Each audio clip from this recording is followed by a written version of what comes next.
Parc Astérix is one of the most beautiful and immersive theme parks in all of Europe, and during my first ever visit this past summer, I got to experience all 8 of their roller coasters. It's as if the place couldn't get any better, but they have a complete and diverse lineup of coasters that really push it over the top. So in this video, I want to rank them all from my least favorite to most favorite and talk about the various reasons why they're positioned in such a way. Let me know down in the comments how you rank these coasters and also what other theme parks in France you'd recommend I visit. I unfortunately don't have enough experience or video material to rank my favorite roller coasters in the country, as I've only been to 2 parks, this one and Walibi Rhône-Alpes near Lyon. Eventually, that is a list I'd love to put together for you guys, but for now, let's focus on my favorite theme park in France, which frankly, I'd be shocked if it were topped by any park in the country, including Disneyland Paris. Alright now, in last place we've got coaster number 8, Gouderix, opened in 1989. If you saw my recent top 10 worst roller coasters in the world video, I had Gouderix at the top spot. It's the only ride here that doesn't fit in at all. It's an old school Vekoma ride with transitions most similar to an aero looping coaster, which already sounds like a disaster. But I still held out hope that it could be okay, partially because the layout is unique and pretty interesting. Unfortunately, riding in the front row was the roughest ride I think I've ever had on a coaster. I have heard the back isn't as bad, but I honestly don't care to try it again and find out. When you have all these other amazing attractions at Parc Astérix, there's no reason to waste your time with Gouderix. Number 7, Vol de Care, opened in 1994. This is one of 2 Zero Hornet coasters ever built around the world, and I now understand why there's so few and also where the model gets its name from. It's because the pain you experience on this ride is most comparable to a sting from a hornet.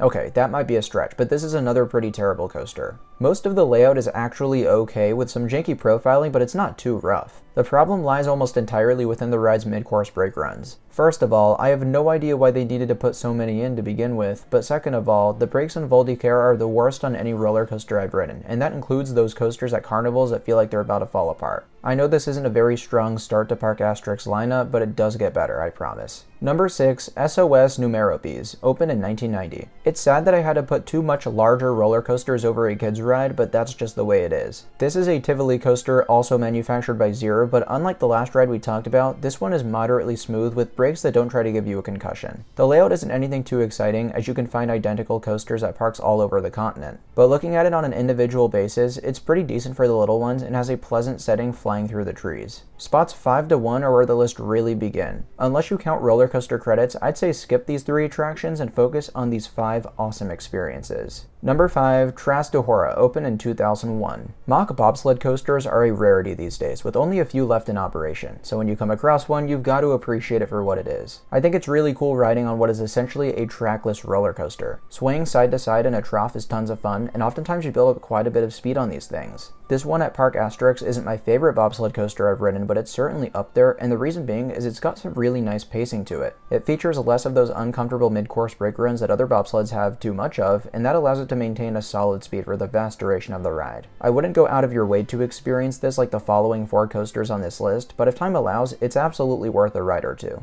Number 4, Pegasus Express, opened in 2017. Most family coasters I ride, I walk off saying, that was fun, but there's no need to do it again. This one, I am genuinely upset I only had time to ride once because it is awesome. In my opinion, one of the best family coasters in the world without a doubt. Manufactured by Gerstlauer, this is a very dynamic ride that combines so many unique elements. For starters, your experience kicks off with a launch out of the station in a little pre-lift section before the ride really gets going. They didn't need to put this in here, but the fact that they did is great. The main portion of the layout consists of a bunch of hills and swooping turns that you do not only facing forwards, but backwards as well. And if you're afraid of getting dizzy, don't worry, this ride makes it feel very natural and comfortable. Not to mention, the theming in the show section before the backwards launch is just incredible. There's all this crazy lighting and audio before you feel a little bit of water and blast out of the tunnel. I know this often catches riders by surprise and for good reason. It's a coaster that keeps throwing surprises at you, and though it doesn't even exceed 33 miles per hour and is not very tall, it is an incredibly fun ride experience. Number 3, Osiris, opened in 2012.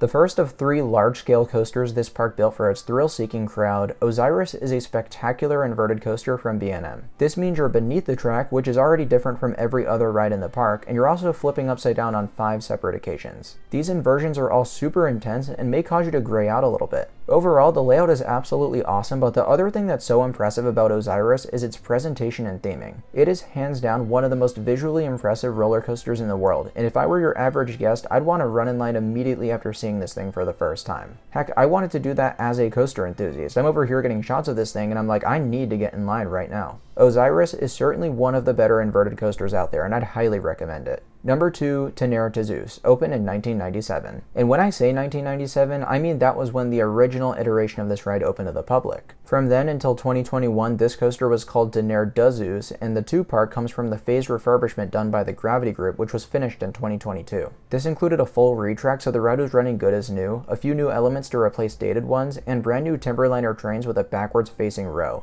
Tenere to Zeus backwards is absolutely incredible and one of my favorite experiences I've ever had on a wooden roller coaster. Not knowing what was to come and considering how much airtime this ride has was an amazing first impression. Since it was my initial experience of this ride, I was a little worried trying it again facing forwards, thinking it wouldn't be nearly as exciting. As expected, it may not compare to a backwards ride, but it is genuinely still spectacular and I was surprised by that. I do think the coaster fizzles out a bit towards the end, but most of the time it is incredible and I think this ride is one of the best wooden coasters in all of Europe. But still, coming in at the number 1 spot by a landslide is Toutatis, opened in 2023. Debuting just this year, Toutatis was exactly the standout attraction this park needed. It combines a world-class layout from Intamin with the otherworldly theming this park is known for. It's already a rare combination to begin with, but when it's done this well, it's going to be something you remember. Even putting that aside, I love the sheer variety of elements and forces this layout contains. Toutatis has 4 launches, the first of which propels you into a small warm-up section just to give you a taste of what this ride's all about. And then you enter the swing launch, which are 3 back and forth accelerations on one segment of track. What makes this so good are the launches were built around an airtime hill, so when you're accelerating, you are getting absolutely incredible ejector airtime forwards and backwards. After cresting the top hat, riders are then treated to a fully unique sequence of elements different from any other coaster out there, and in of itself, that has so much diversity. There's a little bunny hills that launch you out of your seat, and inversions that flip you upside down in unique ways, all the while you are gliding on a silky smooth track. Parc Astérix absolutely knocked it out of the park with this edition, and I hope we see more coasters like Toutatis open up around the world. But with that, thank you all so much for watching. I hope you enjoyed. If you did, please be sure to give this video a like and subscribe to Coaster Dash so you don't miss any content like this in the future. Currently, my analytics show that only 26% of my viewers are subscribed, so I'd really appreciate it if you could make your mark to bring that number up. Until next time, I'll see you all very soon.